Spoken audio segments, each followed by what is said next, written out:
Mac Power Users, episode 537, the Photos Field Guide and Apple Photos.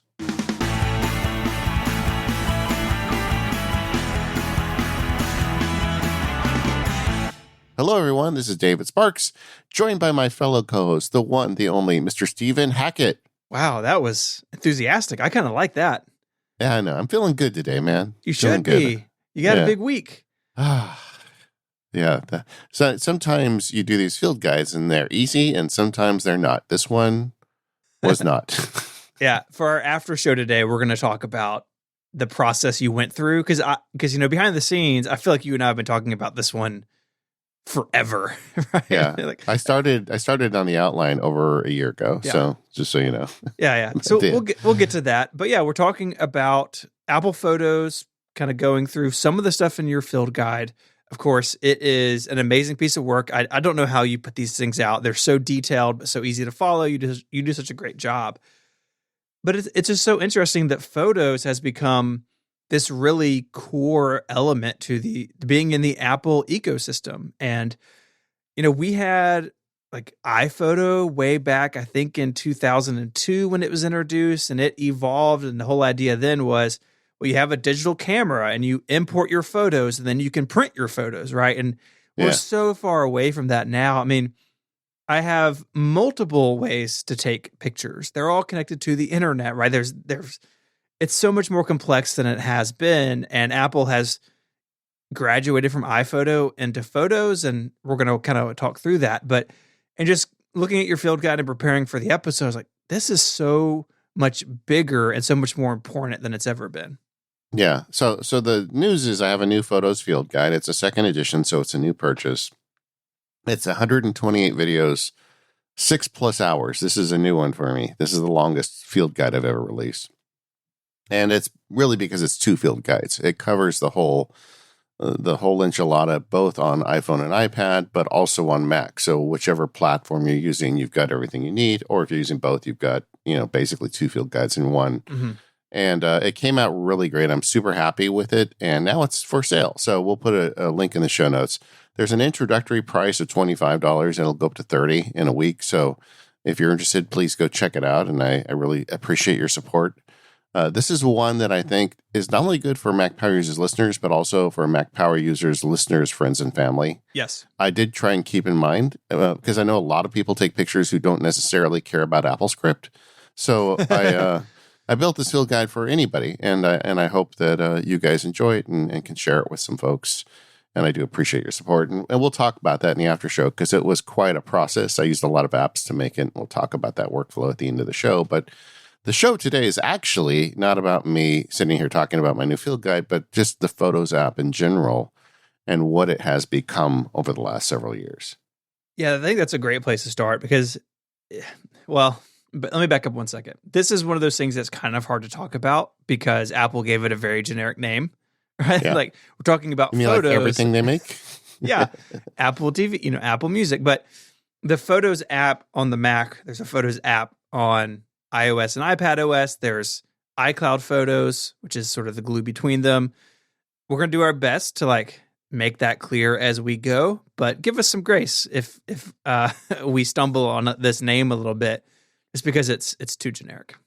Yeah. Well, I mean, the big problem is if you look historically, and I even talk about this in the field guide, when I was a kid, I remember my family, we didn't have a lot of money, and we basically did 2 rolls of film a year. I think that was kind of our usual. Like there was the roll of film that we took throughout the year. And then usually in December, we got another roll of film, And if you look, when my parents passed away, I was looking through all their pictures. There's every year, there's a picture of me in front of a cake or some presents on my birthday. And that was my birthday picture, and for my sisters, it was the same thing. Or maybe there was an Easter picture and maybe a picture of us in our Halloween costumes. It was just not that many pictures because you had to buy the film, you had to pay to get it developed, and it was such a crapshoot back then with the quality of cameras, whether the pictures were even going to be usable. And then usually at Christmas you got another roll. But so we didn't have that many pictures to manage, and back then the shoebox or the photo album was an absolutely valid way to manage your photos.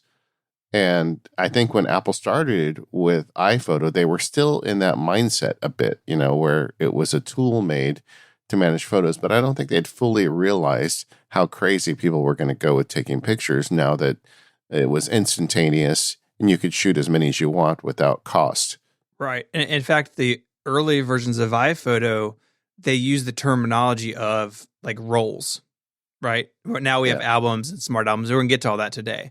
But the primary way you organized in iPhoto was camera rolls. It was trying to digitize that concept. And you compare that to now, thinking about, my kids. I mean, I've got 42,000 items in my photo library, 48,000 items in my photo library.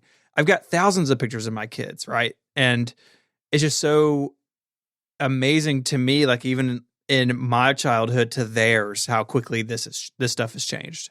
I mean, it's just crazy. One of the things I did in the field guide, a challenge was I had all these shots planned for Disneyland, right? Oh, yeah.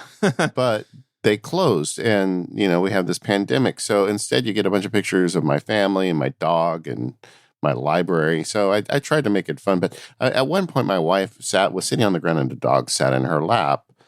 And I took more pictures of her in that one little photo shoot while she was just being cute with the dog than were taken of me in my birthdays in my entire childhood. Yeah, exactly. And that is not an exaggeration, And, as a result, I have a 50,000 photo library. And I actually used my own library for the field guide because I felt like people need to see how it works with a big library. Having like a sample set of 200 photos isn't really being fair to the customer because you've got to see how it works with a big library.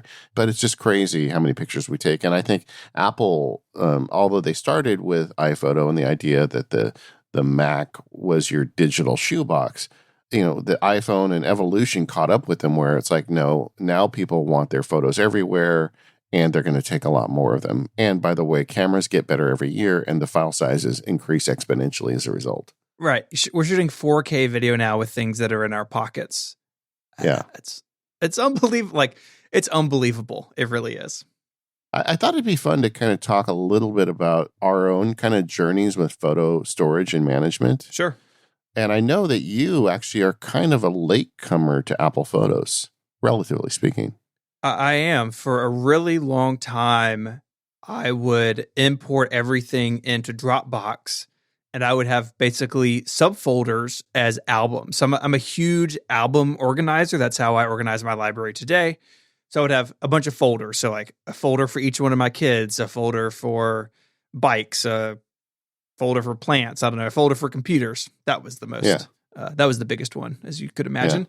Yeah. And I'm just kidding. If my kids hear this, I'm sorry. There's more pictures of you than my computers. I promise. And I did that because it let me have access to them all as files. I never really was a big iPhoto user. I basically always used things just in the Finder. But eventually, the benefits of the Photos application won me over. I was just really shy about it. I had some issues with iCloud syncing in the very early days, like basically when they first rolled it out, it was a little iffy. And so I was nervous about that. So I stayed in my Dropbox system until really only a couple of years ago, where I finally made the jump to Photos. Yeah, see, I was in iPhotos early, and I was fine with it, although for many, many years, I had a regular task to export all my photos or my most recently taken photos into this growing export archive. And I set it up with a Hazel rule, so it would just automatically sort them by month and year. So I'd have all my pictures in a folder that were sorted by date taken into month and year via Hazel, and then I would save that to Dropbox or whatever I was doing my backups on at the time. And it was just kind of like this belt and suspenders thought. And we're going to talk about backup later, but to be perfectly honest, Stephen, I don't do that much anymore. I mean, I can't remember the last time I ran that export script because I've got all these different backups I do now that are kind of different. But there was always this underlying fear that, they're going to do something, I'm going to lose a bunch of photos. And but I think some people are uncomfortable with the idea that your images are all sort of locked away in a database, like behind the scenes. That's what Photos is. It's a big database of images. And some people, and I totally understand this because it's how I operated until pretty recently, they want to be able to put their hands, so to speak, directly on the image files themselves. Yeah. I mean, and that's the most portable method for digital photos. I mean, if they're just in folders with their images, if you decide to switch to Windows next week or Unix or whatever, you can take that folder with you on any platform and have them in the exact same sort. But like you said, there were problems that needed to get solved, and Photos solves them much better than the traditional folders.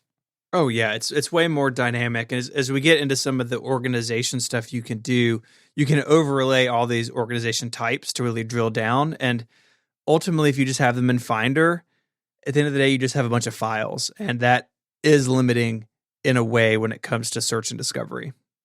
And this is something that I think it's a running theme through the field guide, but it's something that really kind of hit home for me as I was making all these videos is the thing that Apple originally made iPhotos to do was to hold your pictures for you, to hold and allow you to organize your pictures.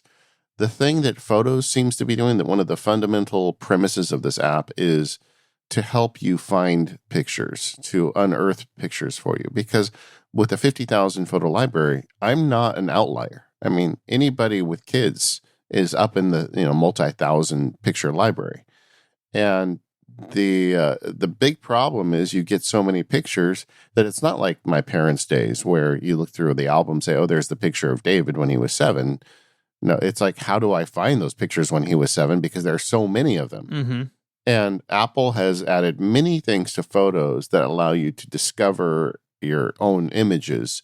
And I think that's one of the things that they did really well with Photos over the last few years. Agreed. Totally agree.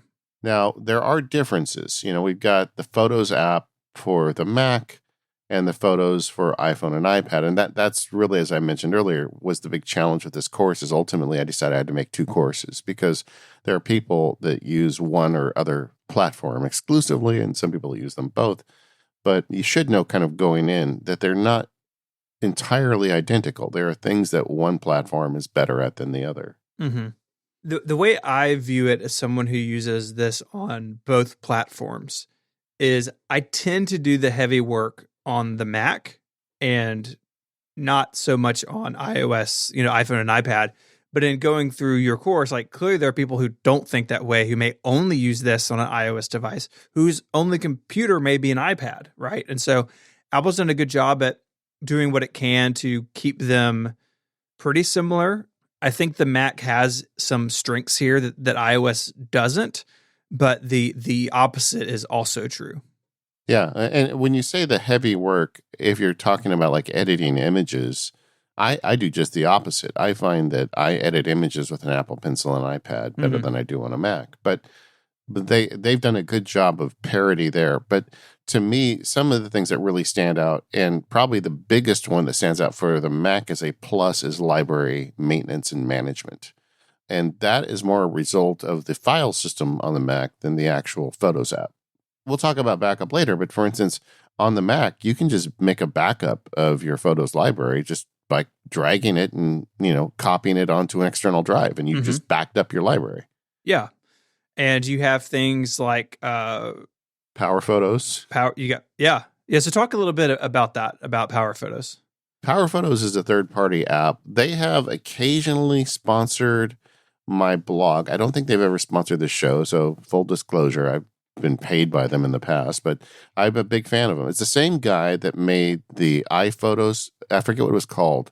It was like Power iPhotos. I forget what the name of the app was, but he also made an app for iPhotos back in the day.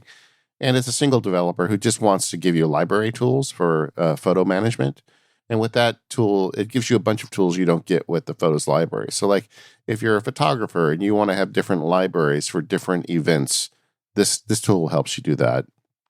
It's also got a duplication tool that you find duplicates, and just it gives you a bunch of library maintenance stuff that you just don't get with the typical Photos app, but it's only on the Mac. And I can't imagine how you would be able to manage a library on the iOS device. I don't think Apple would give you that kind of access.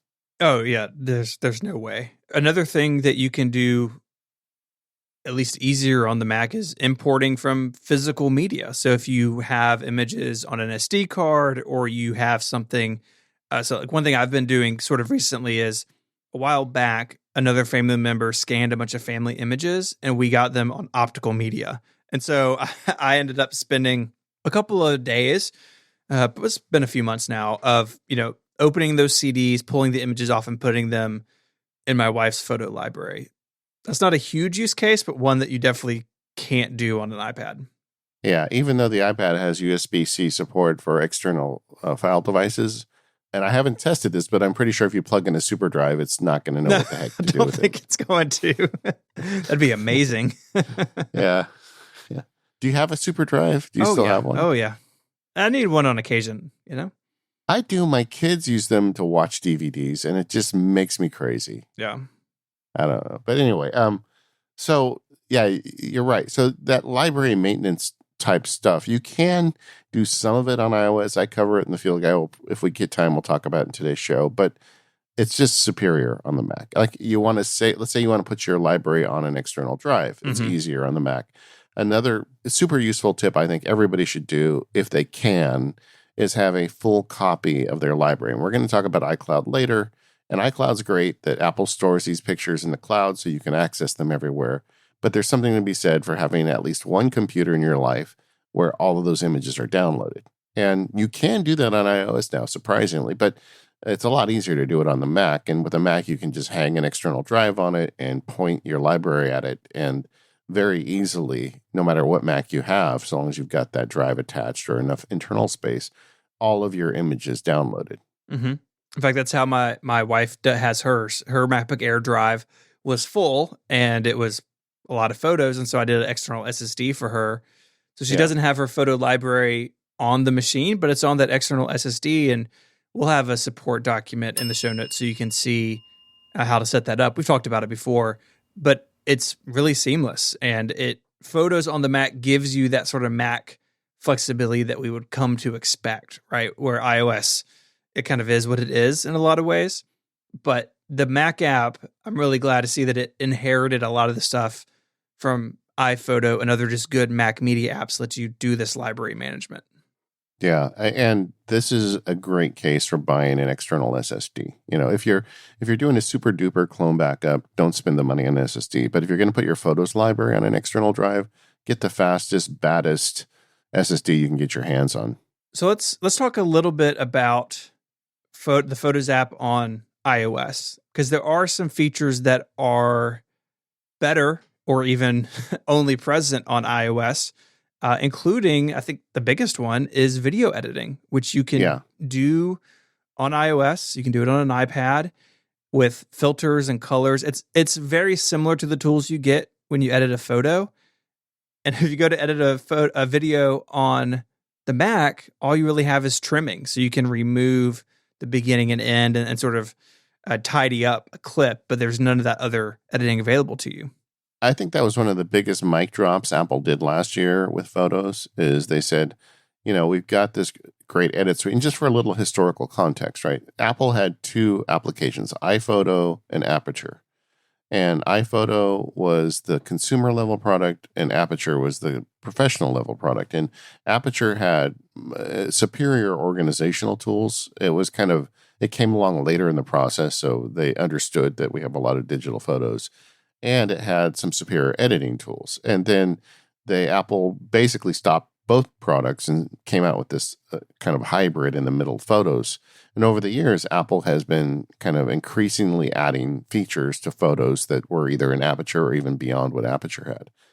And the Mac always led the way. So, when we first got, cool editing tools on the Mac, you didn't necessarily get them all on the iPhone. But the parodies kind of caught up. And then last year, Apple says, hey, by the way, all these great things you can do with your photos, like exposure adjustments and, white balancing and just this whole host of utilities and tools you can do that to your videos now too.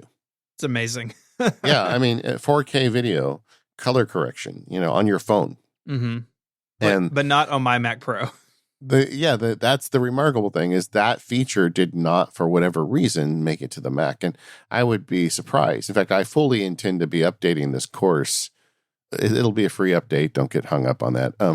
But after WWDC this year, and I hope that one of the things I can do is add a whole series of videos on editing video on the Mac, because right now the video is like, go use your iPad, you know. I mean, but so it's cool. There's some features in there that just aren't there otherwise, and that's nice. Yeah, it's come a long way on the mobile devices, and especially on the iPad, where you get the pencil, you get this larger screen to work on. I do find that editing really enjoyable. When I said a second ago, I do the heavy work on my Mac. That's more the organizational issues.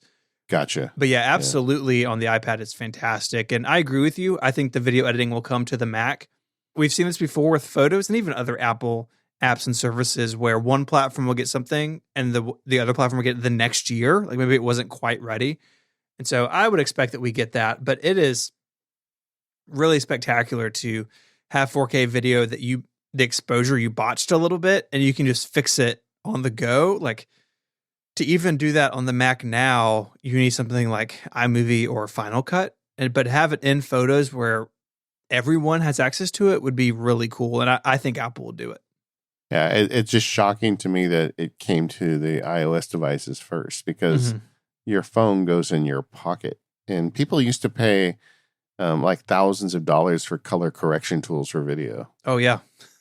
So and you'd have to wait, right? The other thing is this really shows off how powerful Apple's hardware is, because it is super fast. It previews for you. I mean, you see it as you apply it. It's crazy. It's amazing. Yeah, I forgot about that. It used to, when you do a color correction, it would render before you could see if it worked or not. It's like, did I overdo it? I don't know. We'll find out in a few minutes. This episode of Mac Power Users is brought to you by DevonThink, the flagship product from Devon Technologies. DevonThink is a professional document and information management application for the Mac. It helps you collect, file, organize, edit, and annotate all kinds of documents so you can reach digital organizational heaven. Archive all of your email with the enhanced email archiver. Scan your paper documents with the revised scanner interface, and you can even imprint PDFs with custom stamps before giving them out to others. Organize your documents in any way you want. Smart Groups lets you create different views on your data, and integrated AI assists you with filing and searching. You can automate your workflow by creating smart rules and adding flexible reminders to any document. This even lets non-programmers like me easily automate many parts of the workflow. So you can delegate the boring, repeating task of managing your documents over to DevonThink. And finally, sync your data securely between your devices using your preferred web storage or even directly over your local network. And take your data with you with DevonThink's iOS companion app. You can get 10% off DevonThink 3 or upgrade to it right now. Just go to devontechnologies.com/MPU. That's devontechnologies.com/MPU for 10% off. Our thanks to Devon Technologies for their support of the show. All right. So we talked earlier that, Photos is supposed to do a lot more than just organization, but organization is still very much on the plate for Photos. And there's a lot that you need to do these days in terms of organization because the sheer volume of pictures we're taking. Yeah. Yeah. I mean, again, going back to what you said earlier, in the old days, you found the shoebox labeled 1977, and those were the photos. And now they're just interspersed with everything else. Photos does a lot of heavy lifting for us, which I think is honestly one of its best features, is this sort of self-organization that it can do. At the very baseline, it can automatically sort by media type. So you have albums for photos, selfies, videos, live photos, panoramic, you name it. On and on. There's like almost a dozen of these. Screen recordings is a pretty new one. Yeah. And you can use these to do some really rough organization, but you can go a lot further if you want. Yeah, and I do think one of the reasons they went so far with this is because kind of a failing with the Photos app on iOS is You've got this great smart album technology on the Mac, which you don't have on iOS. But I think what they looked at is a lot of the media types where probably traditionally people would create a smart album, so they just created them for you. Mm-hmm. But other big ways that Photos indexes your images, and this is even smarter, really, is the people and places tabs. So Photos does facial recognition, which has been going on for a while. I believe they even had that feature in iPhoto, if memory serves, towards the end. They did a basic version of it. Yeah, but it's just come so far over the years now where it does a really good job of grouping your pictures by people. And it just makes it so easy to go and find an image. Like so often, like it's somebody's birthday or something, we're making something for them. We want to get a good picture of them. In the old days, it was really a pain in the neck to go find pictures of that person in all the various albums or rolls and then like figure out what were the good ones. Whereas with this people index, you can just click on their face and then get all the pictures of them and start working from there. Yeah, and you can train it. You can say, yes, Jason is in these photos, and if you go back into it later, the system will find and suggest additional photos that it thinks are that person, and you can give them a thumbs up or a thumbs down. So it gets smarter and better over time, which is really cool. And this syncs between the platforms. Initially, it didn't, but now it does. And the thing that really impresses me, so I've got 3 kids, their whole lives are in my photos library, and it does a pretty good job at getting to like telling the kids apart as they grow up. So like, for instance, my 2 boys were like carbon copies of each other when they were born, except for their hair color. But like as babies, they look the same. And Photos is good enough to know the difference between the kids. It's really impressive. Yeah, no, I agree. And the first, when you first install Photos on your device or you first set up your library, it takes a day or two to grind through. In fact, one of the things I recommend in the field guide is get a new phone, just leave it, plugged in and let Photos kind of do its work in the background for the first day or two as much as you can. But it does carry that data over, and it, that stuff is just super useful. Mm-hmm. So to make adjustments to it, there is a setting in there where it will show you a bunch of additional pictures where it's not sure, but it may think it's somebody. And you give it a thumbs up or thumbs down for each image. It's a very fast process to go through. So you can do additional training. But to be honest, I haven't done much additional training because it does the job for me. Yeah, I do very little. I mean, occasionally I'll open it just like see what's going on, but it does a really good, fantastic job. One thing that I think is nice about this is one of those features in Photos that not only gets better over time, but again, it gets better without much input. If you spend a little time at the beginning giving it some names, it kind of takes the ball and runs with it. Yeah, and it doesn't just work on digital pictures. I mean, we've got a bunch of scanned images from our family and, growing up, whatnot, they've been added to the library. It doesn't care. Like with GPS data is something where it becomes kind of a pain in the neck when you bring in old images. The face stuff you get for free on every image you put on your library. Mm-hmm. Let's talk about places or GPS as well. The iPhone was the first camera I ever owned that had built-in GPS. Same. And I didn't know if that would be useful or not to me. And it turns out for me that it is incredibly useful. I really enjoy having that GPS data attached to my photos because, again, for purposes of discovery, we go to Hawaii every 4 or 5 years, and it's one of my favorite places in the world. And sometimes I'm feeling sorry for myself. I just want to go look at Hawaii pictures. I can do that. I can just do it through GPS. And I can say, well, 1 year we went to Maui and 1 year we went to Oahu. So I want to see the Maui vacation. Mm-hmm. I'll just click on Maui and it takes me there. And it's just such a great feature. And I think that as I get older, I really like seeing where these pictures were taken. I think it's just the data nerd in me. Oh yeah. And I'm the same way. The iPhone was the first one for me. And one trick that I do is, because I still shoot on a quote unquote big camera, I've got a couple Sonys. The trick that I do is if I'm somewhere and I'm going to shoot on one of those cameras, I take a shot with my iPhone first. So I have the GPS information to tag those photos later. And you can tag them in Photos itself. You can edit that information. I also really like Huda Geo. Is that how we're going? That's how we're going to pronounce it? I think, yeah. Same guy who makes Huda Spot. Yes.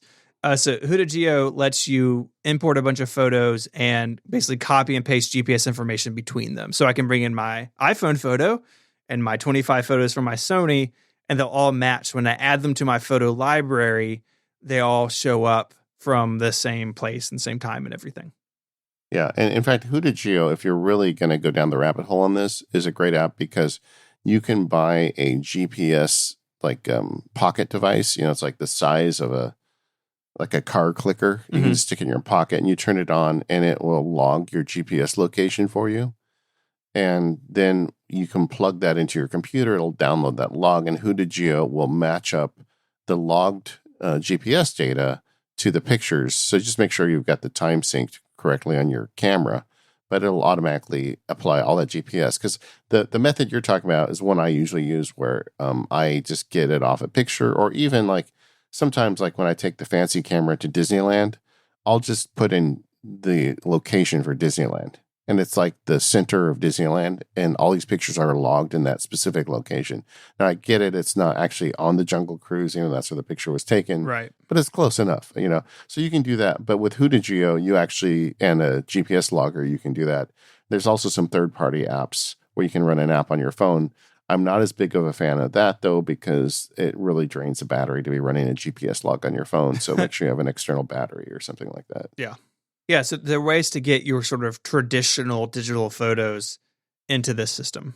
But then you combine these and say, show me pictures of Daisy and pictures of Daisy in Maui. Mm-hmm. And then all of a sudden I've got all the pictures of my wife on our Maui trip.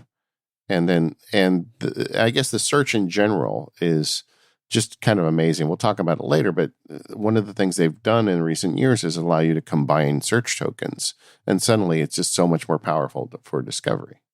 There's also a feature called Favorites, which I want to know how you use this in a second, but Favorites basically lets you add a little heart to an image or a video, and it gets pulled out into this special album. And this album shows up across all your devices, and on the Apple Watch, you can set a watch face to use these photos. It's great to quickly find, maybe you have, for instance, I have my, the headshot that I use on Twitter and Instagram and stuff. I have that in my photos library and I have it as a favorite. So I don't have to go digging through a bunch of albums. I just know that, hey, it's in favorites and I can find it real quickly. Is that something that you find useful? Yes. Yeah. I'm a big fan of favorites I think it works better on photos than it does in music. Yeah. In music, it's a like or I dislike, I think is the term. Mm-hmm. But it's binary. It's a 1 or a 0. I historically in iPhoto, there was a star system up to 5 stars. And I overthought that when it was an iPhoto. 1 would be photos that I don't want to keep. And 2, it's I had all these, in my head, all these criteria for stars. And I would go through and spend all this time starring the photos. And honestly, I just want to find the ones I really like, why would I 1-star a picture I don't want to keep as opposed to just deleting it, right? I what's wrong with me? I fell down that hole too in the old system. I never did it successfully. It's I don't know what this is. Is it 2 or 3 stars? Yeah, exactly. What's the difference between 4 and 5 stars? So you have your favorites, and it's great. And I actually use it kind of also as a temporary space. Sometimes the more recent pictures are heavily weighted towards favorites, but in a couple of years, I may, take some of them out. I think I've mentioned on the show, we got a dog a month before the whole pandemic thing because I was home alone all the time. I wanted a friend. And then all my family came home. My wife got laid off. My kids are home from school. It's okay, so now we're all home with this dog. But all of a sudden, I've got all these dog pictures of my favorites. I suspect in a few years, that'll thin out, But right now, I can't stop looking at this dog. So favorites, it's very easy. And one of the things they did right with it is they made it super easy to apply, like the period. You may not know the keyboard shortcut, just hit the period. If you're on the Mac and you have a picture you like, hit the period, it turns it into a favorite. So you've got these very quick ways, and on the iOS devices, they've got that heart everywhere. everywhere the picture appears, you've got the ability to favorite or unfavorite it, including the favorites menu. So it just makes it real easy to turn that on or off. So I highly recommend taking advantage of that. Yeah, I probably have 36 photos in my favorites thing. And it, like you said, it changes over time, but it is very useful if hey, I need access to this over the next little while. So sort of a real world example that I've used in the past is like picking your kid up from summer camp and you need to show like the pickup tag. Well, you're supposed to have it on you, but I'll always like take a picture and put it in favorites in case I've, left it in the other car or something. Yeah. And there's nothing wrong with that. Yeah. It can be a temporary system just to get you through a short period of time. Because you can always get to favorite photos on any device very quickly. Mm-hmm. I do the same thing. Like if I've got to go to, pick up a pizza and I've got the receipt, that'll be a favorite for an hour. Yeah. The other thing I do with it, and I'm actually going to change this because of the way my house has been reorganized. Now my studio is in a more common area of the home where people walk past it. It's not in a separate room. So I'm actually using a screensaver for the first time. I haven't used a screensaver in over 10 years for sure. But I thought, well, hey, I've got this beautiful screen on this desk, people walking by it all day. Why don't I put up a bunch of fun family pictures? And I just added a bunch to favorites and I made the screensaver look at favorites. I'm actually on my list of things to do is I'm going to make that a dedicated like picture gallery album because I now have too many favorites. It's bothering me. Yeah. So, but it is very useful. And, going back to my earlier scenario of trying to find a good picture of Daisy in Maui, I would say, look for Daisy in Maui. That is a favorite. And now suddenly I've only got the favorite pictures of her from Maui. And that's just a great way to go from 50,000 pictures to 2. Yeah, I think what we're getting at here is that you can layer these organizational tools atop each other.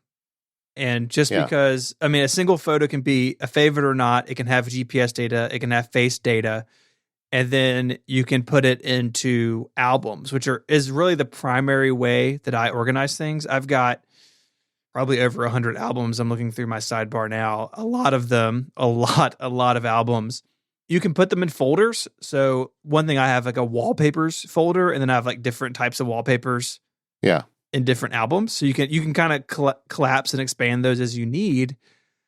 And I know not everybody wants to spend the time doing that. For instance, my wife, she doesn't really use albums at all. She basically just uses search, and that is how she thinks about photos. But I really like the sort of the manual organization aspect of it. I can see how that would push all of your buttons, but I actually recommend in the field guide that you should consider whether you want albums for real. Because I feel like for a lot of people and the current existing tools, all of this metadata we've talked about, albums may not be necessary. My daughter wanted to cook my mother's apple pie the other day. And so my mom hand wrote out this apple pie recipe. It's kind of a family thing, right? My mom's been gone a long time. So we needed to find a picture of the recipe because the actual recipe book is fading out. The ink she used is fading. But I had taken pictures of all this and I have it in my album library. I did a search for handwriting and it found it. I didn't even know if it would work, but it found it found it. So, but then I got thinking, well, why would I need all these albums when I found it with, 10 seconds of search, So I do think it's interesting. I can see how it'd be fun to kind of organize it. I think that as someone who's a nested folder kind of person, both of us we have that in common. It really reaches out to us. But I have to be honest, I am decreasing my use of albums a lot. I just don't see that I need it that much. If I want the pictures of a parade at Disneyland, I'll type location Disneyland and parade, and I'll probably get what I need. Absolutely. I think the way I do it is probably overkill and probably not super necessary. But I love it. But infinitely satisfying. But very satisfying. I even have a smart album that is called Not in Albums. And so right now I have 6 things in my library that need to be filed. Oh, how can you stand that? I'll get to it. But yeah, I do want to talk about... Do you want to pause the show right now? Yeah. Let me go finish editing my library and I'll be back. I do want to talk about smart albums. They are not on iOS. Maybe they could be at some point, but right now they're a Mac-only feature. And in the best kind of like smart foldery way, the conditions that can be mixed and matched are incredible. So you can pick the type of media, some bit of metadata about it. You could say, hey, I want all the photos that I took with this lens or set at this ISO. Yeah. And mix and match these things. And it's so powerful. It's amazing. You can combine them. I feel like that is a failing on iOS and iPad OS that I would really like to see corrected. Both Photos and Apple Mail have these great, powerful, smart search features that just don't show up. They don't even sync over. It's not like I'd say, well, okay, let me create it on the Mac, but still let it apply on my iOS device. But you don't even see them. Yeah. Come on, man. Come on, Apple. I know. Give me my smart folder. There's a trick to this on the iPhone or on in Photos in particular. I talk about this in the field guide. Is you can make a smart album and then copy the smart album results to a static album, and then you'll see them on your iOS device. But that's a static album. If something else gets added that matches the criteria, you're not going to get it. And I really wish that it's not like the A12 now. I've lost track. Yeah. What are we on? 12. It's not. 13. It's like the A12 is not capable of running that type of computation. And I would assume that all the same metadata is in the image because it's a syncing engine, so you can access the image on your Mac or your iOS device. So it would see the same metadata. I just really don't know why they haven't done that feature. Yeah, I don't know why that's there. Maybe it's a UI issue. I wish it was, especially on the iPad. Like, there's enough room on the screen to do that. But it's a fantastic way to do it. I mean, right now, just while you were talking, I created a smart album of every photo taken by an iPhone 3G, right? And it's a bunch of photos from that time period, and they're all kind of bad. But it's you can really drill down and see these things where they are. But you could put iPhone 3G plus Mary, and you get all the pictures of your wife taken with an iPhone 3G. It's just I don't know. The nerd in me loves that kind of power with no investments. The old days with iPhoto, I spent so much time tagging photos with metadata. It was crazy, and I don't know that I got the time back that I put into it. You spend so much time creating the index. How much time do you spend searching it? But you get almost all of that for free now. We haven't really talked about search terms, but they also do all this great machine learning on device where it pulls types of data like handwriting or dog or snow or mountain. So traditionally where you would have to do tags for all of that or maybe swimming or ocean, all that just gets added for free again now as well. So you could say, give me pictures of Daisy that are a favorite in Maui on the beach. And I could, once again, drill down very deep into an extensive library with just a few terms. It's great. It's a great time, really. I mean, for people that were there in the ugly days where we had to do all this manually, it's almost hard to accept that you don't need to make the nested folders anymore. It's an old school way of doing it, right? It's how my Dropbox Finder system worked, and I basically brought it into Photos. But if I were starting from scratch, I think I would have some strategic smart folders and maybe call it a day. Not me, but that's my recommendation. I can't do that. I think for most people, that's fine. Yeah. There's another feature that is really, I think, a great solution that Apple's come up with the problem of how do I find some good pictures. And that's what they call memories. And memories are machine learning created albums for you, and it'll take a location. Like one of the examples I used in the field guide was Seattle. It created one for me of pictures taken in Seattle because I have a friend up there. I went to his wedding a couple of years ago. I've gone up there for some conferences. So I've been to Seattle a bunch of times, and we've got these pictures over the years of my family and me visiting Seattle, and it was just great running this album. You click on it, it gives you a collection of what it thinks are some of your best pictures from Seattle, but also generates simultaneously a movie of Seattle where it does a bunch of Ken Burns fades from picture to picture. It'll include video if it finds it of things taken in Seattle. And it's like, I just find I can't get over how useful that is. It's not only just location, it also does date. It'll be like, Christmas over the years, or it'll be two particular people together. It just does a great job of finding different combinations or this day on this day. And I find that something that I use all the time. And you can customize them if you want. So you can change the music and some other variables in those memories if you want to like take them and then kind of make it your own, which is really neat too. It's not just my phone made this for me. Is that you can go in there and tweak it. Yeah, well, I did one of the videos I did in the field guide was photos on the Apple TV. We haven't even mentioned that there's a version of Photos for the Apple TV. And when we have family over, particularly older family, see, I'm in the middle right now. I'm not young, but I'm not old. But I can already feel the gravity pull of the memories button, right? Because I do like to look back at my kids when they were little. Mm-hmm. But my mother-in-law, that thing, you stick her on the couch and you give her the Apple TV remote and you just put the Apple Photos app on the Memories tab. It's got different ways, but Memories is the one she likes. She will sit there for hours and just go through those albums or those memories. That's cool. Like she doesn't want to watch a movie when she comes to my house. She just wants to look at the pictures on the TV. That's great. I mean, that's what these tools should do for us, right? They should bring up these things that would otherwise be buried in a photo library. It's the whole point of this all being so smart. Now, do you use the Memories much?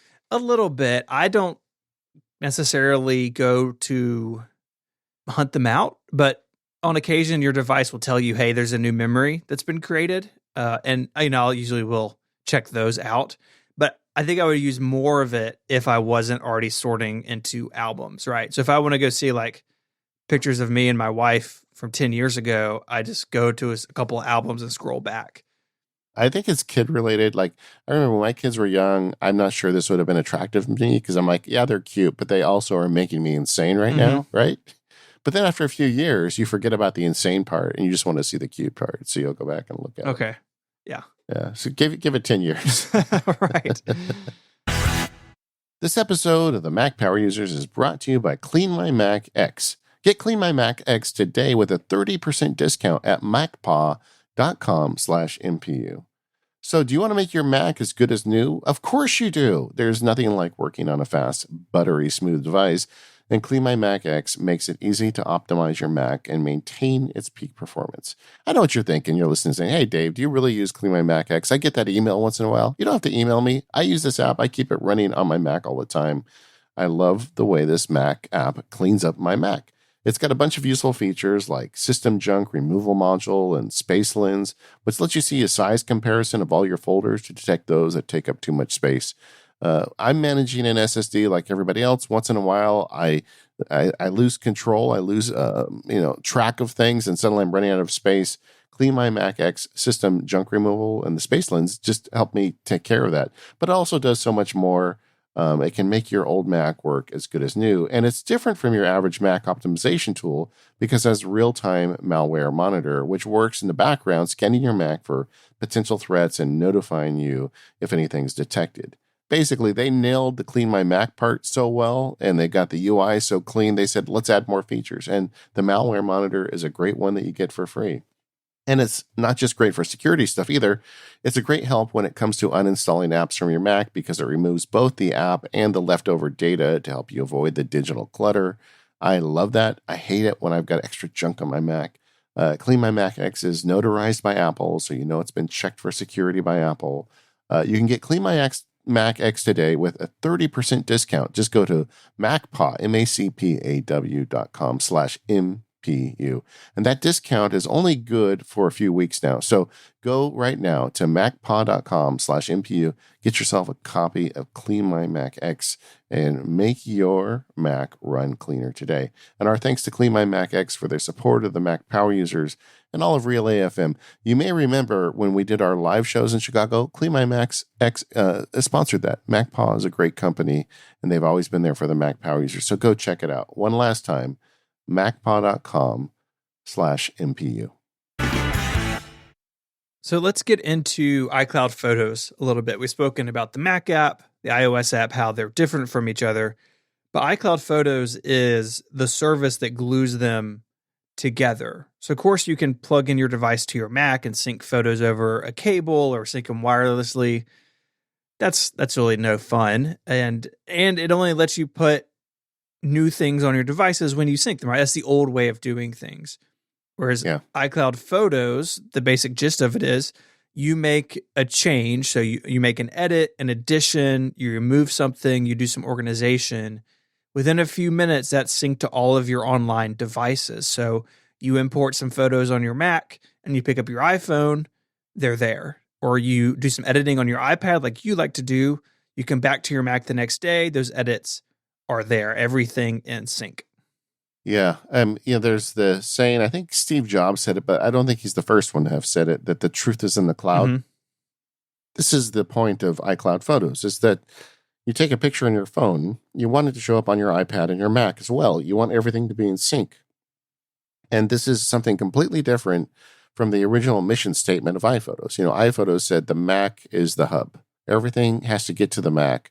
But Apple didn't make iPhones and iPads back then, and people weren't demanding that their images be everywhere. They just wanted to have one digital shoebox. Well, now we've got multiple digital shoeboxes.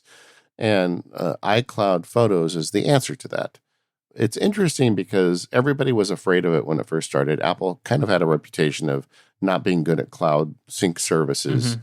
And suddenly, your photos, you're probably your most precious digital asset. I mean, can you think of anything that you'd want to lose, less than your photos? I can't, it's just, it's so important. We're just going to turn this over to Apple. Well, I think they've really proven they have the ability to do this, and iCloud Photos is the Apple solution.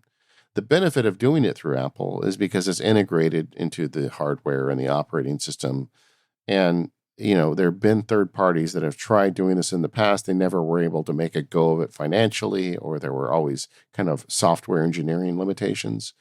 But ultimately, you kind of come to the conclusion you've just got to use the platform vendor. If you're on Android, I think Google has a good system for this. If you're on iPhone and Apple devices, I think you need to use iCloud Photos. And it works. I mean, my 50,000 image library, I'm not aware of ever losing an image.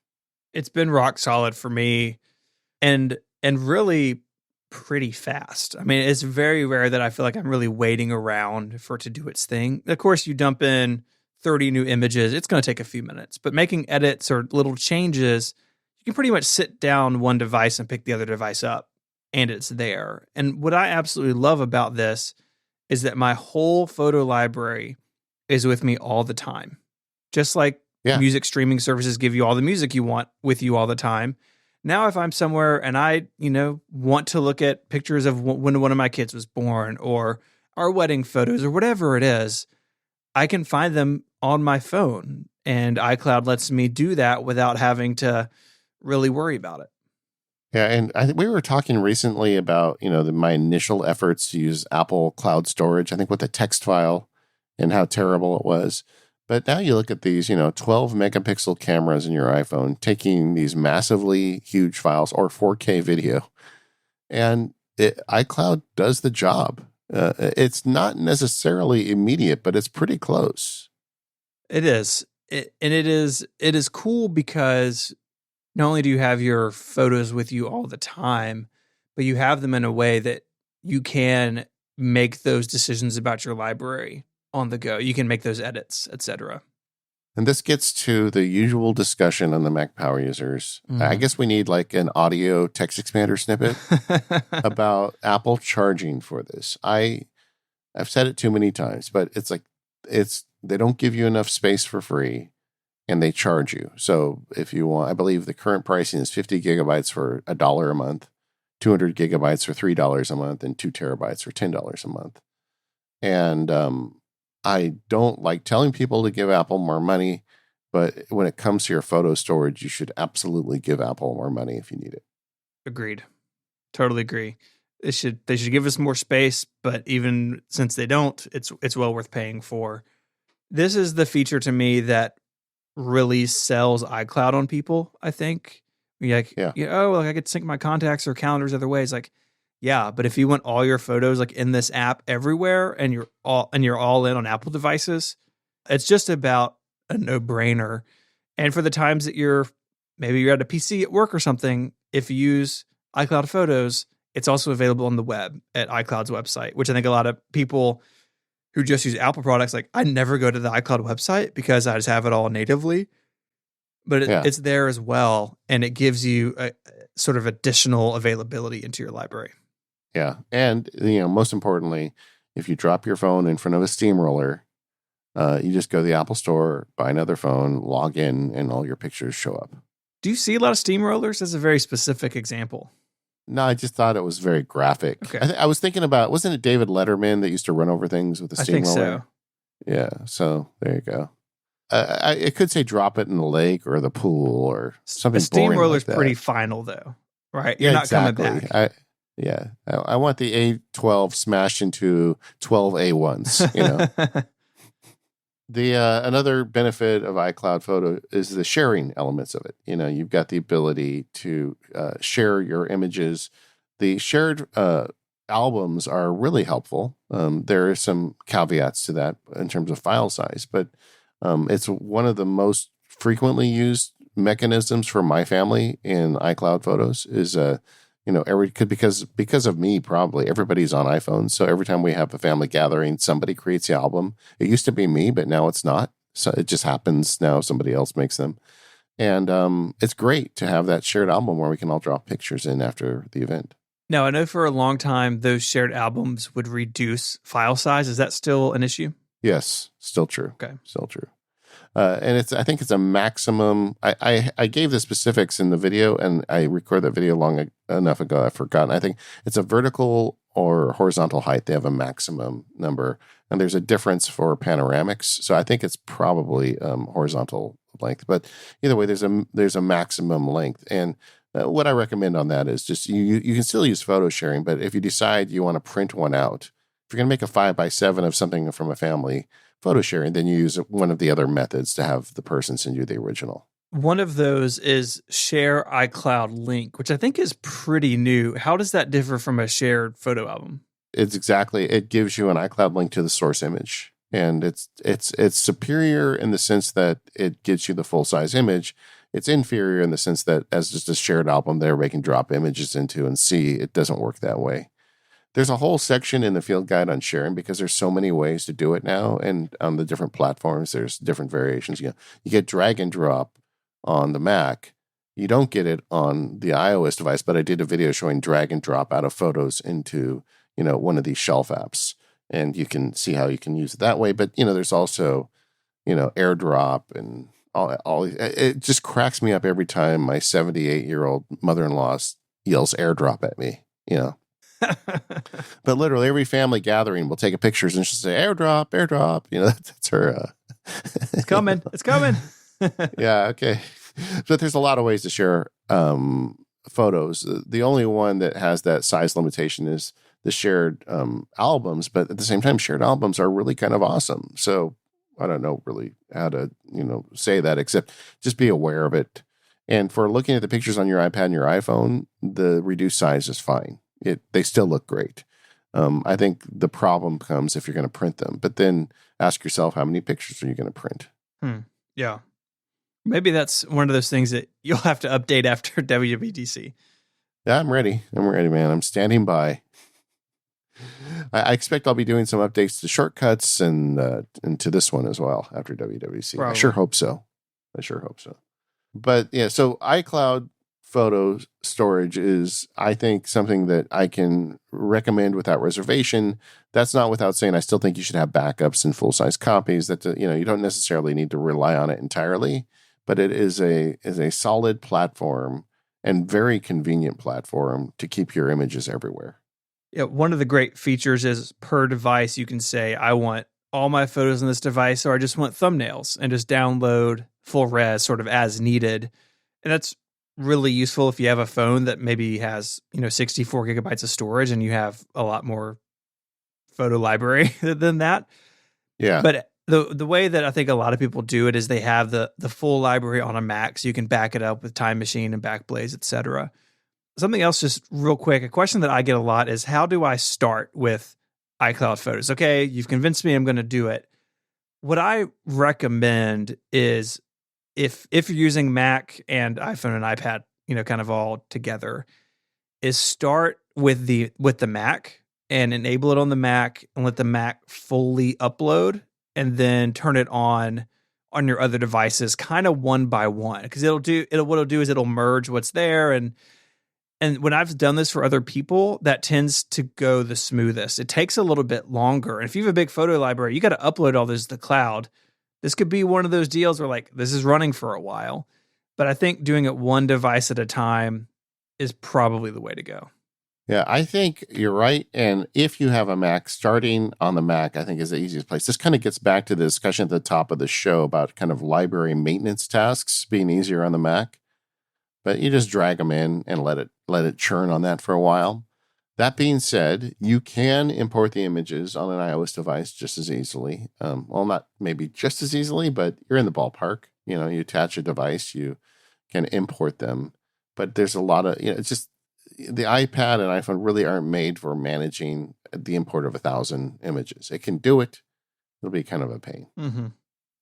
Let's talk a little bit about the editing tools. So we talked about organization, but another key feature of Photos is editing. And I think that Apple has really come a long way. There were a lot of haters of the Photos app originally because they didn't have a bunch of features that were in iPhoto and Aperture in the original release of Photos. And I understand why that was. I mean, I talked to people at Apple at the time who said, look, we're rewriting the Photos app, and it's got to be friendly with all of your gazillion cloud-based photos, and that's the first step. And then we're going to get these other features added back, and it's been a few years now, and most of them are added back, and some of them are features that we never even saw in the older apps. So I don't think that is a legitimate knock against the Photos app. There is a lot of editing available to you. You've got basic color correction, you've got some filters, you've got exposure, kind of what you would expect. And what's nice about it is I think it's a lot easier to understand than some other photo apps. They're very simple sliders. You see what's happening in real time, and you can always go back and undo it. So if you kind of go too far, you can cancel it and give it another shot. And they do it in such an interesting way. So they've got clusters of tools. The first is kind of what I call the kind of the crop tools, where you can auto crop it to kind of square the picture up, but you can also adjust it. This is a feature that's different on the iPhone and iPad. You can actually change the horizontal and vertical alignment of an image, which you can't do on the Mac. But you've got, all the crop and rotate tools combined. So the first natural step is go through and crop the image, make it look the way you want. And then they've got a series of filters, and Stephen had mentioned filters, but it's not a massive set of filters. They're pretty basic, but they cover the essentials. 3 different kinds of black and white, 3 different kinds of warmth. Just the basics. If you really want to go crazy with filters, you can use third-party apps to do your filters. And then they've got this whole, I'll call it, enhanced editing suite, and it has something as simple as the auto enhance button, which you just press it once and it makes a bunch of changes at once to what it thinks it's going to look at. And this is using machine learning, and it actually does a pretty good job a lot of times to get you to an image to look better with pressing one button. In the video I recommend, this is for something for people who don't want to deal with white balance, but they just want to make their images look a little better.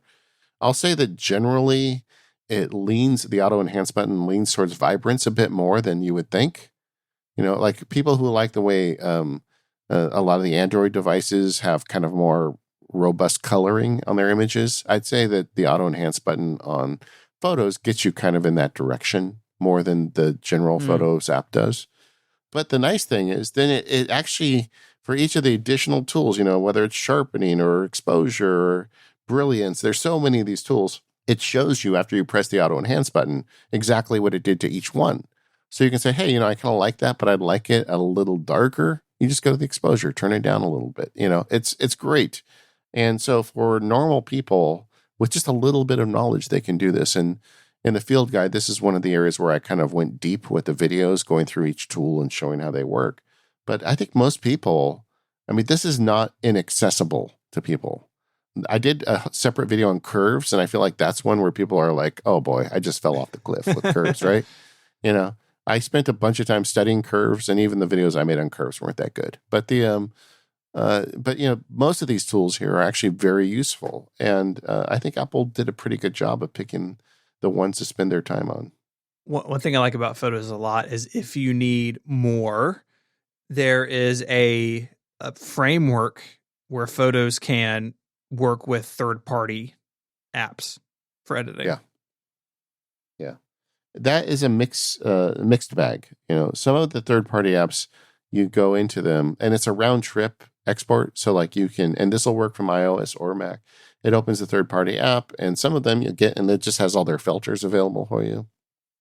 So rather than having 12 filters to choose from, you've got 100, which is cool. But then you apply the filter and it sends it back, and you're done. Some of the other apps give you a whole edit suite when you go into them. Yeah, I think that could be a little more uniform across third-party apps, but it's nice that you don't have to necessarily like export it somewhere if you're on the Mac somewhere in Finder and then you lose track of what version it is. So at least the open in place can cut down on accidents. Yeah, I covered third-party apps in the field guide. I've got videos on Pixelmator and Affinity, but they're not that deep. Mm-hmm. I mean, you open that bucket, you could do a whole another 3-hour course on that, I didn't do that, but it's these, they have done with Apple Photos. They've said, okay, we're giving you what we think you need. If you want to go deeper, you can go into a third-party app and do that. And there are some great third-party apps for some of these problems, like fixing blemishes or removing parts of the background. There's some great apps for that on iOS, even though the Photos app doesn't do that. That's another difference. The Mac app does, you can remove a zit on the Mac. You can't on the iPhone and iPad, but there are third-party tools for it. Edits just run deep, Steven. There's a lot you can do with this thing. It is. And you can use the basic stuff. You can step up in complexity as you're comfortable, which I think Apple's done a good job at that ramp within Photos. Yeah, agreed. And everything is non-destructive. So you can spend 30 minutes working on a photo. If at the end you realize you've ruined it, you just revert to original and you're good. Yep. Sometimes that happens. You get a little too aggressive with those sliders, But that's the nice thing about it. Because it's non-destructive, you don't have to be afraid to try it. So much of the fun of this stuff for me is experimentation. What if I, turned up exposure and turned down brilliance? What would happen? Mm-hmm. Well, let's see. It's not like I'm going to ruin the picture. That's right. This episode of Mac Power Users is brought to you by 1Password. Head on over to 1password.com/MPU to learn more or sign up for a free 30-day trial. 1Password is the go-to app for me when it comes to managing passwords and other secure bits of data, my Mac, my iPhone, my iPad. It means that I can log into any of my accounts on any of my devices using all the modern features. So if I'm on my phone or my iPad, it works with Face ID. If I'm on my MacBook Pro, I have that Touch ID sensor there. It gets me right in. 1Password 7.5 recently came out, and a big addition here was a tag system that makes it really easy to filter out your items. So we're talking about this in Photos, right? Having multiple ways to get to your different photos. Same thing in 1Password, right? So I can have a login. I can have it maybe marked as a favorite or have it categorized as a login or a bank account. But tags and favorites used in conjunction means that it's really easy to find these things if you're like me and you have a whole bunch of stuff in 1Password. That update also makes sorting a lot easier and sharing passwords and documents and other items within a family or a work environment really easy. Basically, you can send them a link directly to the item in 1Password, so you can save everyone some time, again, searching. This is a great update because it really makes everyday things in 1Password much faster. To learn more, head on over to 1password.com/MPU. You'll get a free 30-day trial. When you sign up, you'll get 20% off. Our thanks to 1Password for supporting the show. I want to spend a little time just talking about export and backup. These are not overly complex issues, but they are so important that I feel like you can't do a show on Photos without talking about backing up. Mm-hmm. And I guess to start with is just the difference between export and backup. Photos has a mechanism in it for you to export individual or groups of photos. And you can use that to export your entire library, or, just hit Command A when you're in the All Photos view and off to the races you go. But I really find the export something I use more often, just to kind of export a package of images for one thing or another. As an example, sometimes in the field guides, I collect a bunch of screenshots and photos when I'm producing them. And at the end, I'll just export them all out into a folder and put them in the archive with the rest of the assets for the field guide. But I don't want to keep them in my library anymore. So that's kind of how I use export. And that export view in the Mac version has a lot of options. So if you have a bunch of images, you can sort them in different ways. You can set the photo kind. You say, hey, I don't want to include any location information in this because maybe these pictures are all from my house and I don't want to expose that data. So it's really customizable to meet your needs depending on your current workflow. And the most important of those options is the photo size, the export size. Yes. And if you're exporting it as an archive or something you want to ever use again, I strongly recommend just setting to original. So it exports to the full size of the image. Mm-hmm. You don't want a reduced size export. But if you wanted to make that additional export backup to your Dropbox folder or some other cloud storage solution, that's where you start. You make an export of a specific library and you upload those to the cloud. And that way, if your iCloud library catches on fire and you lose everything, you could always re-import those pictures again and you're good. Mm-hmm. Backup to me is different. Backup is just making a backup of the library itself. And on the Mac in particular, your library is portable. It's on a specific location on your drive. And all you have to do is duplicate that library to another location, and you've just backed up your library. So as part of my monthly backup routine, I have external drives attached to my device that make a copy of the library onto that external drive. And then that external drive gets backed up to my cloud storage and then another external. So I've got at any one time like 4 copies of my photos library on various devices and cloud services. And that's where if you're using iCloud Photos, that's really where that check mark of keep all these photos on this device is really important to know that is correct. Because if it's not, then you're just backing up your thumbnails and a small selection of your full-size images. Yeah, I really was torn in that section of the video of telling people, I didn't want to say you have to check the box to download originals, but I just say I strongly, strongly recommend it. Like Mary, your wife, is a good example. She's got a laptop that doesn't have enough internal storage to hold all her photos. So the only way she's going to get her library to work is to plug in an external drive. Mm-hmm. But once you do that, that gives you the magic ability to download all photos. And now suddenly you've got the ability to back up that library. The thing I worry about is people who need that, but still aren't going to plug in the external drive. They're going to forget to, or people who aren't going to be as diligent about it as Mary is. And then they end up with library problems and no backup. So it's really hard for me to say you must do it, but man, if you can at all, please do it. On the so get originals downloaded and then you're golden. You just make copies of your library to multiple places. How many copies of your photos library is there, Stephen? I bet you've got 2 or 3 probably inside your Mac Pro. I've got it. Yeah, I've got it in my regular user folder. I've got it on my Time Machine drive, an offsite backup, and then on Backblaze. There's 4 total. Yeah, and then I've got that external, the drive that we have an update I have to share with the audience. Uh-oh. When I reset my computer, the gaff tape drive got moved to the desk. Oh, yeah. That's good news. Yeah. I sent a picture to you. You were very happy. Yes. No more terrible tape. So I just use that as additional storage, but I also have a script that makes a copy of the library onto there in addition to everything else. So listen, if you're listening and you've got all your images downloaded, there's no reason not to have 2 or 3 copies of it. And I've never needed to go to one of those backups, but it sure helps me to sleep to know that they're there. Like you said, out of everything on my computer, that's what's the most important. Yeah.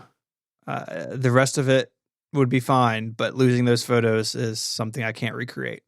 Yeah. I mean, I've talked on the show before of witnessing people in the Apple Store that lost pictures and just, crying at the Genius Bar. And I'm sure you must have so many stories about that, but it's real. I mean, there are people out there that lose years of memories every day. Yep. It's really sad. And that is why I want Apple to make it free. I mean, it's not really about the money. It's just about, user experience, really. Mm-hmm. But we've talked about this a lot recently. We did the services show just last month, but I have to believe the reason they haven't done it is just they don't have the capacity. Yeah. I don't think this is them trying to. I just don't want to believe that this is them trying to get another $3 out of everybody. No, I don't think so. Anyway, someday we will have free unlimited storage, and I will be very happy. Anyway, so you've got a bunch of export options. You got a bunch of backup options. Use them. It's so important. You want to talk about some of the problems you can run into with Photos? Yeah. A couple of things that came to mind in preparation for this. One of these is, why won't iCloud update my device? So I took this picture of my phone. Why is it not on my computer? And there are a couple easy things to check. The Photos app on iOS is very sensitive to battery usage. And so if you take a bunch of photos, even if your phone isn't in low power mode, it may say, hey, I've paused this to preserve your battery life. And you can go in there into the Photos app and tap resume, and then iCloud will sync them. 9 times out of 10, when that is happened to me, it's that my phone, without my knowledge, sort of paused my photo uploads. Keep an eye out for that. If you have a phone or an iOS device, or even a Mac, honestly, that doesn't seem to want to update and you can't really find another reason, honestly, with iCloud, so many things are fixed by just a restart of the device. And again, something that will clear it up basically the whole time. I've never had an issue either personally or with, my, handful of consulting people I work with, have an issue where it really just stops syncing and the only solution is like a new iCloud account or something. Very often it's something got paused for battery life, or it just got hung up and a restart will clean it up. Yeah. And Photos is one of those apps that puts its settings in the settings app. Mm-hmm. So, it's worth spending some time to go in there and take a look at them. One of the things you want to do is see whether or not the cellular data button is checked, because in addition to battery protection, there's also data protection algorithms in there. So if you're on cellular data, your phone may not want to be sending photos up to the cloud because it doesn't want to burn through all your data. And depending on what type of data plan you have, that may be something you want to turn on or off. It's a good point. Library repair. If you open the app, I believe it's option. This is from memory. So option command, open the Photos app. It gives you an option to repair your library. One time in all the years I've been using Photos, I got a startup error that said you need to repair your library, and it gave me the instructions. So I did it and it worked. But that was a day that I was thinking how happy I was I had many backups. Yeah. But it worked and there was no problem. I've never had a problem since. So if the app detects a problem, it'll give you it. But you can force that repair by option command open click. Yep. Yeah, I've never come across this. I've never had my photo library present this to me. You do see it after a migration. So you move to a new Mac and basically it says, oh, I'm uploading everything. And really what it's doing is it's double checking the sync data.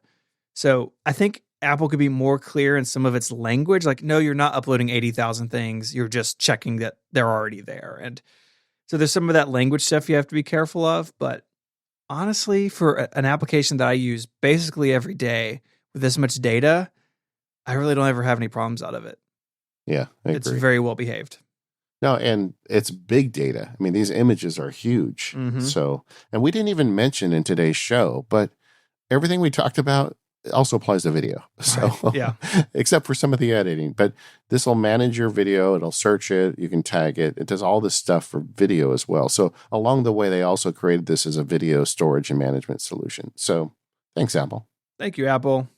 So after the show today, we're going to go through kind of the workflow I did in creating the field guide. If you're interested in that kind of thing, stick around. And otherwise, I hope that you learned a few things today about Apple Photos and you're using it to your benefit. Thanks to our sponsors, our friends over at Devon Technologies, Clean My Mac X, and 1Password. We are the Mac Power Users. You can find us over at relay.fm/MPU, and we'll see you next week.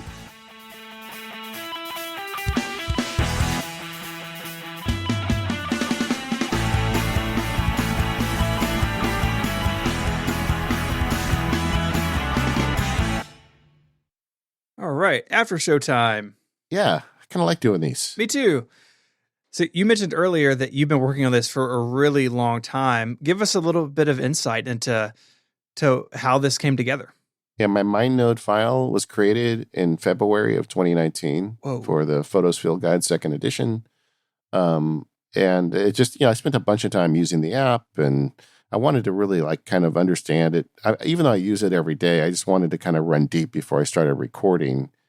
And once I started recording, I just run into a bunch of problems. I guess let's say opportunities, right? Yeah. There you go. I took a bunch of footage, but then the pandemic hit, and then my footage was a mishmash of different places, and I thought it was kind of inconsistent. So then I had to start over, and then I recorded a bunch of the iPad footage, and then Apple, out of the blue, says, "Oh, hey, we've got this new thing where you can attach a mouse, and it looks nice. It doesn't look ugly, and you can demonstrate with a key."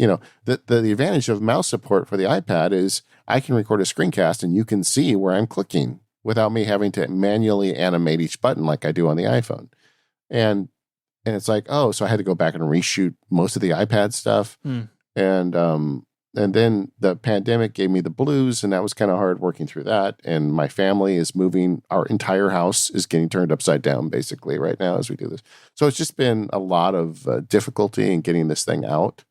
But it came out really good, and I was really happy with it. Oh, and then the other problem was I went back and forth about how to organize this field guide.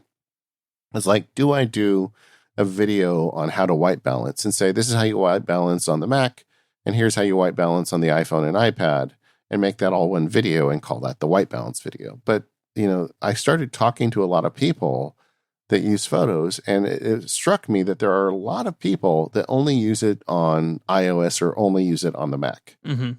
And saddling those people with all of this extra video, or even like you'd be tempted to say, well, this is how you white balance and it works the same on the other device. Saddling them with videos that don't apply to the device they're using wasn't going to work. So it took a lot of, acceptance that I need to make basically two field guides. I need to make one for iOS and iPhone and one for the Mac. And then I got, well, do I make it two separate courses? But I don't want people saying, oh, you charge me twice for the same thing. And also it just doesn't make sense because there's a lot of people that do use both devices. So ultimately I just bit the bullet and said, okay, I'm recording everything for both systems and I'm going to organize them. So the organization of the course, if you go look at it, Learn.MacSparky, the chapter list, I go through there's some introductory stuff about libraries and whatnot and taking pictures. But when you get past that, there's a whole series of videos on iPhone and iPad, and then there's a whole series of videos on the Mac, and they're organized in that way. So you can go through and learn how to organize, how to edit, how to share, and do all the stuff with your libraries on each platform. I think that was kind of the only way to ultimately do it.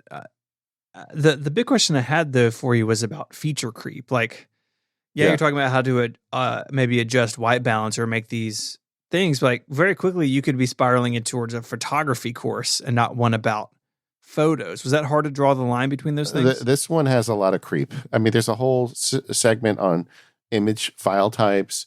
There's a whole segment on how to take pictures, and I do talk about exposure and light, and I've got some basics on that. I mean, this is not going to be a thorough photography course, but I in my mind, there's a group of people that are going to get this course that are not familiar with the most basic photography things, about, how to frame an image. So I wanted to include some basic instruction on that stuff because there are features built into these apps that allow you to take advantage of that. But if you don't understand what they mean or why they're there, you're never going to do it. So I had to give some basics on photography. I think the final product came out as a good balance. I didn't go overboard with it, but there are videos in there about how to take a better picture. And I think that's kind of an important part of this, and something I wasn't really able to do with the first course I did on photos. This goes, I mean, there's a whole series in there of videos about all the different ways you can take pictures with the iPhone, and it goes through, how do you take slow-mo? How do you take, whatever, feature you want to use, panoramic or whatever. I've got videos in there explaining how to do it. And in my mind, there's a group of people that don't know how to do all these features. So why don't I teach them? we mentioned a couple things in the main show of areas we wish Apple would improve Photos and iCloud. Or is there anything else that we didn't get to that you would like to see Apple improve in the future? We didn't mention it. We didn't get in the show about backup on iOS, and that's just an oversight in hindsight. But the best advice I can give with the current situation with backup, if you're only using iPhone and iPad and you don't have a Mac, is to get alternative cloud services like Dropbox or Google Drive and have a backup of your images running to not only iCloud Photos, but also to those other services. Mm-hmm. I would like, but you do have the ability to download all images to your device on iOS now. And the what I would recommend, or what I'd like to see, if somebody is all in with iPad and they buy a terabyte size iPad and they want to download all their images, I'd like you to be able to plug in an external drive and push a button and make copies. Yeah, I think awesome. that would be, and that's something that they have the existing technology and the operating system to do, but they don't have the software hook to do it. I'd like to see that. Obviously, I'd like to see more feature parity. I mean, like that aspect shift in the alignment thing for the iPad is really awesome. If you want to tilt like sometimes you take a picture and it's tilted out of alignment, you can fix it on the iPad. You can't fix it on the Mac. Don't understand, video stuff too. I just would like to see more feature parity between them. But overall, I think Apple's done a really good job with Photos. I'm a fan of this application. That's the reason I made the course. I mean, like we opened the show, it's amazing how much more in depth it is and how much more important this is. And Photos comes at a time where basically only big companies can do this sort of thing, right? If you had done this, we had done this episode 4 or 5 years ago. There are so many different services that you could pay $10 a month and they would kind of do this. Yeah, like service of the month kind of services. Yeah, and they all died. Like photo sharing Yeah. services all died because this is complicated. It's big sets of data, right? I agree with you. I think that's why Apple hasn't been able to go past the 5 gigabytes for free because capacity is a real issue here. But I prefer it to be in the hands of the platform vendor, right? Because if Apple's doing it, I trust their privacy stuff. I know it's going to work really well with the Mac and with iOS. Some of those other cloud solutions like Google Photos and even Dropbox, like they may have a Mac uploader or they may be uploading iOS, but only when the app is in the foreground. Or there's always some limitations, but with Apple doing it, it can all work in the background and work the way that you expect it to. Yeah. In terms of the actual workflow for the field guide, I have kind of boiled this down over the years. I start with a mind map and I have this massive mind map. I should send you a screenshot of it. And then from there, I go to Airtable. And I use Airtable because I have some people helping me. And Airtable is a great place where you can kind of put everything together. And I organize it there in a bunch of different ways. But it's, Airtable is a cloud-based spreadsheet / database application. And one of the fields I use is like status, where is this in the pipeline, this individual video? And then that's how I know how many videos I have, and that Airtable adjusts honestly until release date. Like I know this is going to end up over 6 hours. I don't know exactly because as we're recording this, I'm still finishing up a couple, and there may be edits or whatever to kind of change the length of some of these videos. And then so Airtable is kind of like the management place. We use Basecamp between the team to keep track of where things are. As well and communicate. And then I record everything in ScreenFlow. I get that question a lot is where do I get to the screencast? I use ScreenFlow. I'm a fan of ScreenFlow. I think their edit tools are real powerful. There are definite problems with ScreenFlow. Like I don't anymore use ScreenFlow's iOS capture thing because like for years they've had this thing where you can plug in a cable and it'll capture your iPhone or iPad directly into the ScreenFlow project. But too many times I've been snake bit by this thing where I look at the screen because it mirrors the screen on your Mac when you're recording. But then I'm looking down and it starts. And I hit the record button. I can see everything's working. And then I look at my device and record like a 10-minute video. And I look up and at some point along the way it froze and just stopped recording. And I didn't know that because I was looking at the device, And so I don't trust it for that. I use QuickTime. I just record into QuickTime for that with a connected wire. There's a couple videos in here I had to use the screen capture system on the iOS devices where you can just record, because I was taking images remotely and I just couldn't have it connected to QuickTime at the time. So you'll see the little icon in those where I had to use that. But that's the way I capture those videos. But everything works pretty great. I'm very fast in edits with ScreenFlow. But JF, who's been a guest on the show, JF Brissett, he also helps me out. He'll take a look at the videos for me, make sure I don't say something stupid or capture anything wrong. And then I have an assistant who helps me with in terms of just like getting the production pieces together. I send the closed captioning off. It's actually a client of mine, a legal client, who does closed captioning, and I think I'm their smallest customer, but they did the closed captioning for me. And so once I get those files back, they have to get added to the files. And actually, as we record this, I'm not convinced they're all going to be closed captioning is going to be all there on launch day, but they're going to be very close after if they're not. But there's like a whole system once you get the videos recorded to kind of get everything put together. Well, yeah, and you've done so many of these now. Like you said, the efficiency has gotten better over time. Yeah. And I think that makes it where you can do what you want to do more easily, right? Your heart is in the content, not necessarily the structure around it all the time. I'm so happy to have switched over to videos. I mean, I haven't really talked about this on the show, but I was making iBooks from Apple. Yeah. And the iBooks was a good platform. I mean, it was the most media-rich electronic book platform I've ever seen. And that's the reason I was attracted to it. But they had a 2 gigabyte limit on those books. And it used to just drive me crazy that, I had to I'd get to the end of the project and I'd have to figure out what videos I was going to cut or where I was going to reduce time just so I could squeeze it into that 2 gigabyte limit. And those iBooks books I look at, if you look at them, they're like 1.995 gigabytes. Mm-hmm. I was always at the very hairy edge of it. And you don't want to be at the edge of capacity for any platform because that means yours are going to be the ones that have trouble. Mm-hmm.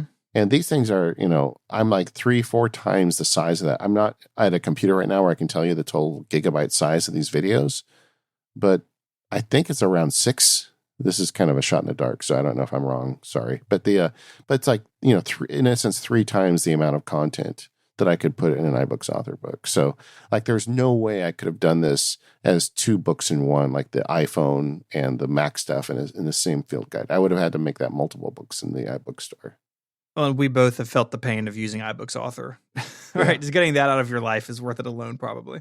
Yeah, it was. We don't need to go over this again, but yeah, the actual app needed a lot of support. Mm-hmm. I don't think it's really received it to this day. I haven't used it in a while now, but yeah, it's rough. Well, congratulations! It's really well done, and I think people are going to love it. I hope so. I make these things because it's about something I'm passionate about, and I really want people to get more out of these devices. And when it comes to your phones, there's almost, nothing more important than taking pictures with it. So I hope people enjoy it. Let me know what you think of it. Do let me know if you share it with friends and family, because I do think this is one, I'm not sure you're going to get your mom to learn shortcuts, mm-hmm. But photos, everybody could get better at photos. So I'd love to hear your stories if you think that was helpful to you. And thanks everybody for the support. I mean, this is how I pay for my shoes. Yeah. Yeah. Go check it out.